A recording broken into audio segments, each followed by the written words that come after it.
আলাইকুম। করলা দিয়া তেলাপিয়ার মাছের মাথা দিয়ে টমেটো দিয়া রান্না করবো।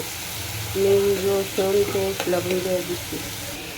দিয়ে দেবো হলুদের গুঁড়া, দিয়ে দেবো মরিচের গুঁড়া, দিয়ে দেবো টমেটো, এর সাথে দিয়ে দেবো মাছের মাথাটা। করলা দিয়ে মাছের মাথা দিয়ে টমেটো দিয়ে ভাজি রান্না করতেছি।